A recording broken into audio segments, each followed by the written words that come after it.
toasting forks and things up your arse. Yeah. Absolutely. I think that the Serenade is a very demanding piece technically.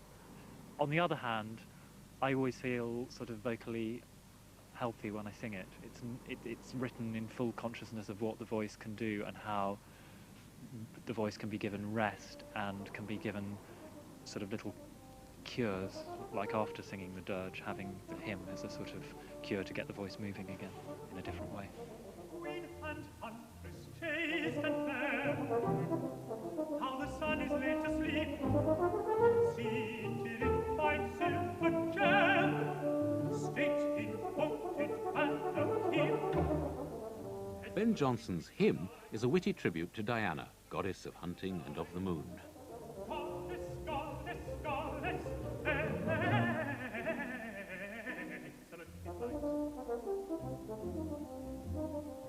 I know a lot of my literary friends say, well, you know, you can't do this to poetry, it's perfect already. I myself think that what he did particularly was where a poem was perfect, as in Keats's sonnet at the end of the Serenade, the sonnet to sleep, O soft embalmer of the still midnight, a poem you might think that was so saturated in sugar already you couldn't much you could do with it. What he does, he actually adds extra sugar, an extraordinary thing to do, and it turns out to be one of the most amazing settings of any kind of voluptuous poem, because it becomes more voluptuous instead of less voluptuous. He doesn't detract from it, nor does he underline it, he adds to it. The final song, for singer and strings alone, addresses sleep and evokes the darkest moments of the night, when guilt and fear can grip the soul. And then in lulling.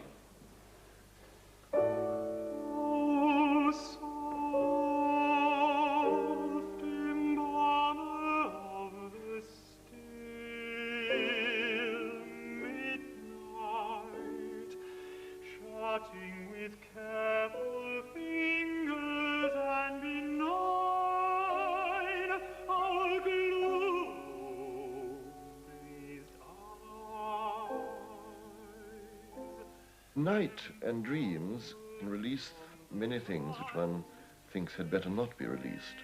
And one can have dreams which do colour your next day very darkly.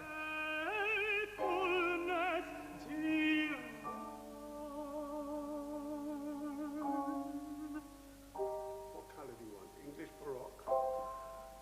I think we're last. So will we all? Yeah. Sleep is overtaken everything. There we should be religious or sensitive. Yeah, because you've actually got... I remember, you know, so very clearly at an Edinburgh festival when the church operas were being performed in a big church.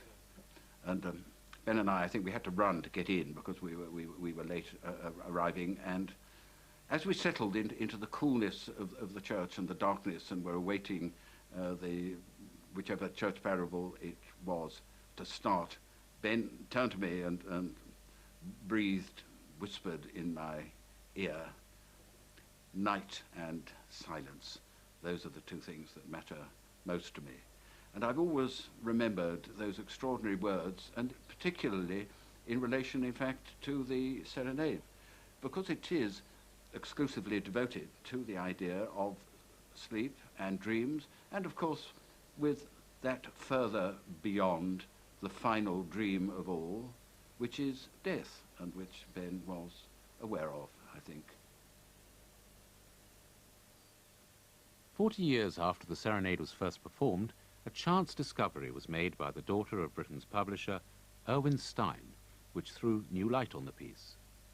My father gave some papers to me in a trunk to keep, and it wasn't until somebody asked me for a letter, which she thought I had, and I said, well, I've never really looked in that trunk down there. It's been there for a long time, and I'll go and have a look. And I opened it, and some of it had got a bit damp and a bit spoiled, some of the material there.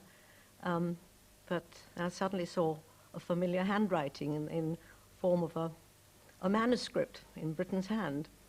And there it was. It was a complete song called Now Sleeps the Crimson Petal. It was extraordinary. They're always with the song cycles. There are songs that didn't fit in. He would write more than he needed and then make a selection. So this one got left out, but it clearly belongs to the Serenade. It has exactly the same sketch layout of voice and horn. and the strings. And this one is actually called Serenade. I mean, thank goodness it has survived, because it's one of the most beautiful of all the settings. A very intimate and beautiful number.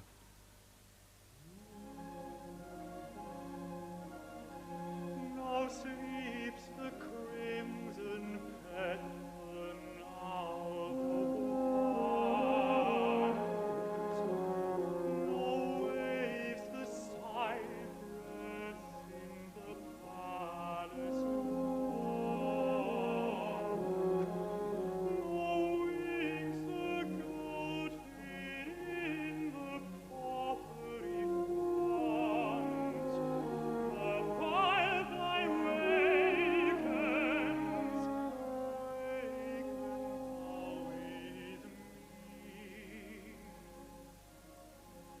Now droops the milk-white peacock like a ghost, and like a ghost she glimmers unto me.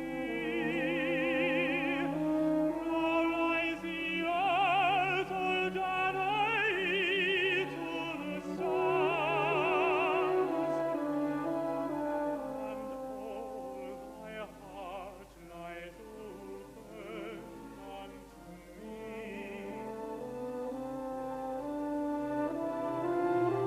Now slides the silent meteor, and leaves a shining halo. As thy thoughts in me,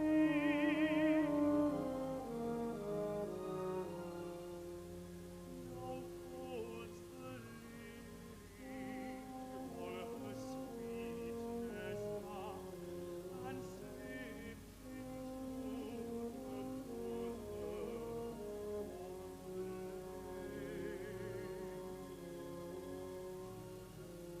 So fold thyself, my dearest,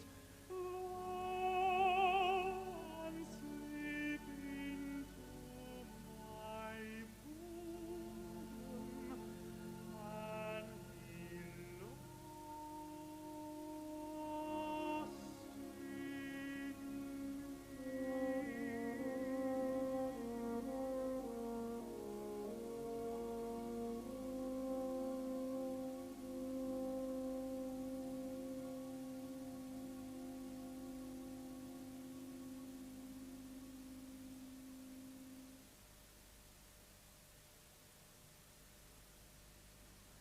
Had Now Sleeps the Crimson Petal remained in the serenade, that would have altered the balance of everything, and above all, it would have brought eroticism directly to the fore. And I think he was right to leave it out, and I think he was right to give us a serenade which is more lightly balanced, more conversational, in a way more playful, apart from the serious Blake and the serious Keats at the end.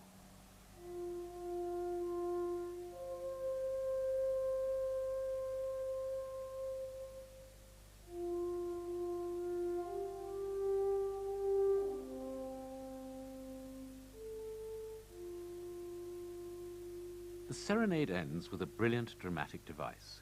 The solo French horn plays precisely the same music as in the opening prologue, but with the direction off stage. And during the making of this film, Colin Matthews made an interesting discovery. Here you can see he's actually erased with a razor or a penknife. Of prologue has been scratched out. It obviously was originally the epilogue, and it looks as though, in fact, there was only an epilogue to begin with.